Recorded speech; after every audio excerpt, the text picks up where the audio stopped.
Привет сообществу! Сегодня на канале первый обзор складного ножа Kultratec Ares.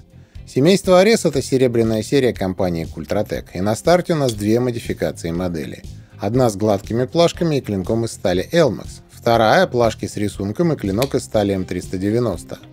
На данный момент тест Elmax закончен, и обсуждать результаты мы будем через несколько минут, а тест М390 стартовал, и материал по нему выйдет позже. Ares — это полноразмерный складной нож с длиной клинка в 100 мм. Толщина клинка из стали Elmax 3,5 мм. Общая длина ножа 230 мм и вес ножа 120 граммов.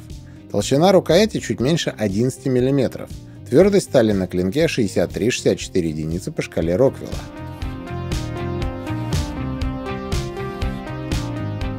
Почему нож создан именно таким? В чем идея ножа и почему осевой узел выглядит совершенно необычно? Как уже сказал, модель Ares с самого начала выходит в двух версиях. Вариант с гладкими плашками и без бэкспейсера выпускается со сталью Elmax, а более сложная версия с рисунком, выборками и бэкспейсером оснащается клинком со сталью М390. Оба варианта ножа имеют схожий финиш клинка, ручная полировка и галтовка. Оба варианта сведены в 0,2-0,3 мм. На версии с Elmax клинок чуть толще, чем на версии с М390 – 3,5 против 3,3, и вариант с Elmax чуть тяжелее – 120 граммов против 115.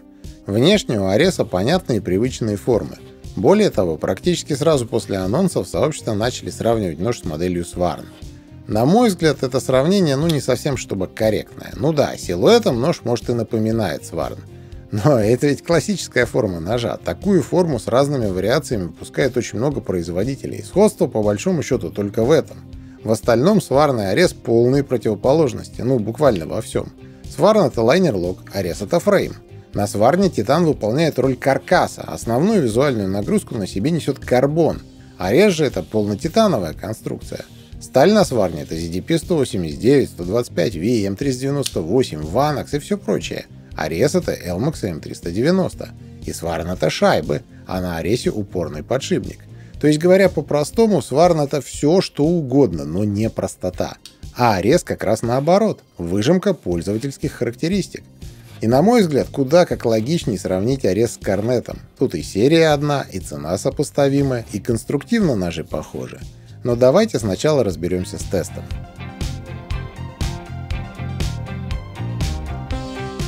Затачивался нож с использованием алмазных абразивов на металлической связке и притиров с алмазной пастой. В заточке Elmax на 63 единицах твердости ведет себя ожидаемо. Elmax даже на такой твердости обладает высокой, но не избыточной пластичностью. Сведение у ножа после заточки на 36,5 градусов составило 0,2 мм почти на всем протяжении режущей кромки, с небольшим расширением до 0,25 к острию. Результаты тестов перед вами и результаты, что называется, без сюрпризов. Примерно так себя и должен вести Elmax. Эргономика нормальная, как и в целом поведение ножа при тесте. Конечно же, с поправкой на габариты. Ares, я напомню, это 11 мм толщины рукояти. Рукоять сделана грамотно. Несмотря на малую толщину, ярких впивающихся ребер нет, и при работе острым ножом никакого дискомфорта не создается. Тонкая рукоять удобна в посадке на карман. Нож в целом выигрывает визуально от тонкого профиля. Но толщина имеет свою цену. Практически это проявляется следующим образом. Когда ты режешь канат, нож стандартно проходит 3 стадии работы, или, если хотите, 3 стадии остроты клинка. Первая, когда нож очень острый, так называемая первичная острота. Вторая — рабочая острота, когда нож все еще острый и работа идет плотно, артикулированно. Нет ощутимого проскальзывания или мыла при резе. И третья стадия, когда острота начинает уходить и усилие при работе вырастает значительно. Вот именно на третьей стадии толщина рукояти начинает сказываться. Однако эргономика — это не только толщина рукояти, это еще и габариты клинка. Разница в результатах с моделью «Товарищ» не очень существенная, хотя разумно ожидать лучшие показатели рукояти именно на «Товарище». Сталь ведь идентична на обоих ножах. Но результат сглаживается, потому как Ares выигрывает за счет более острого угла спусков, более тонкого финиша спусков и более тонкого сведения. Отдельно хочу остановиться на микроскопии после теста. Вообще микроскопия делается почти после каждого теста уже несколько лет, и я наблюдаю некоторые закономерности. Мы здесь видим весь спектр и всю широту повреждений. Как и должно быть, интенсивность заминов разная, но режущая кромка получает нагрузку далеко не равномерно. Но есть и практически интактные зоны. То есть в этой области нож получал существенно меньшую нагрузку, и это интересно. На режущей кромке участки, которые канат совсем не резали, можно сказать, что отсутствуют. То есть от всей длины максимум 4-5 мм не работает. Но судя по состоянию микроскопии, без нагрузки существенно большая длина. Почему так? На мой взгляд, здесь целый комплекс причин. Начиная от угла вхождения в канат, заканчивая, собственно, усилием при резе. Ведь очевидно, что острие испытывает меньшее давление, чем участок, например, в районе чойла. Просто исходя из механики реза. Плюс касание доски и, соответственно, плотность контакта с песком и пылью тоже разная. Но самое интересное дальше. Есть два слайда, на которых хорошо видно, что, собственно, происходит при контакте с пылью и песком. И в одном случае мы видим замин с разрывом, а в другом случае мы видим, что кромка выдержала контакт и разрыва не произошло. На мой взгляд, примерно таким поведение и должно быть. Видите ли, в сообществе есть мнение, что при плотном контакте, при ударе не должно быть выкрашивания вообще, должно быть только замятие кромки. Я с этим утверждением не согласен. С практической точки зрения разницы нет никакой, что именно вы будете перетачивать. Вы будете перетачивать замин или вы будете перетачивать выкрашивание. Вы будете перетачивать и то, и другое. С другой стороны, повышенная пластичность порой приводит к фатальной потере производительности. Недавно у нас был материал про исследование угла заточки, и там это наглядно показано. При анализе повреждений кромки, на мой взгляд, важен объем этих повреждений. Не столь существенно, что именно произошло, существенно, насколько это повреждение глубоко и насколько повреждение соответствует уровню нагрузки. На практике в данном случае ширина подвода, то, что мы видим под микроскопом на Аресе, 0,33 мм. Сведение, напомню, при 36 градусах 0,2. И для наглядности, так под микроскопом выглядит правочный микроподвод, сделанный на Spyderco Triangle при 40 градусах.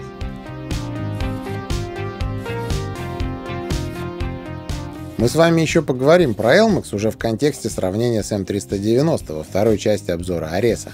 А сейчас вернемся к ножу и к его идее. Арес в варианте с Elmax, на мой взгляд, сделан таким намеренно, то есть по факту это не только понятный и привычный складной нож, но и своего рода, если хотите, холст для будущих владельцев. Арес с Elmax — это ведь классический титановый нудист, а у таких ножей есть своя группа поклонников, которым буквально необходимо, чтобы ножей не было ничего лишнего.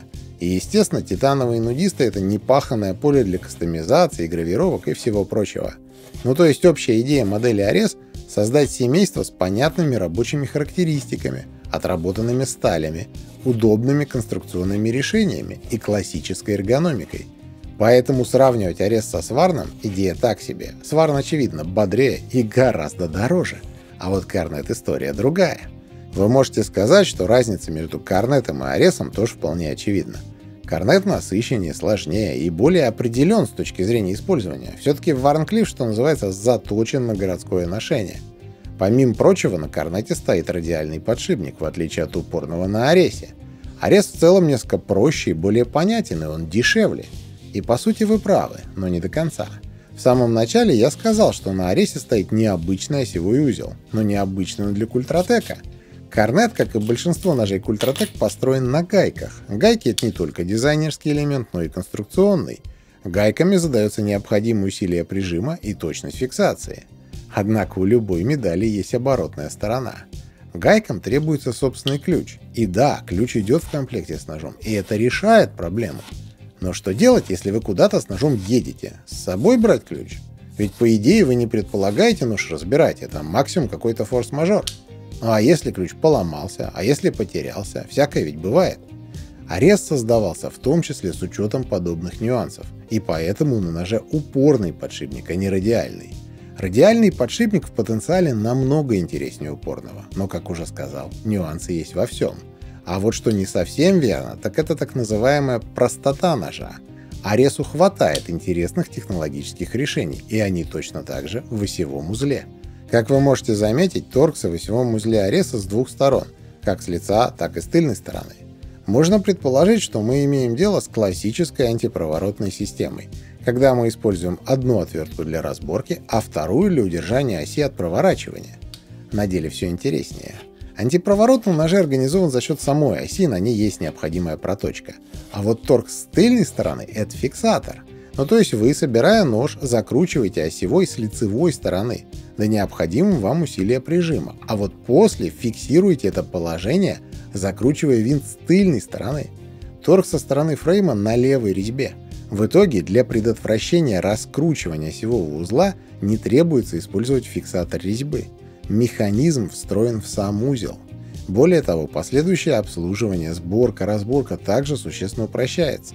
Помимо прочего, подшипник имеет керамические шарики, что ожидаемо. А вот латунный пыльник – это уже новинка.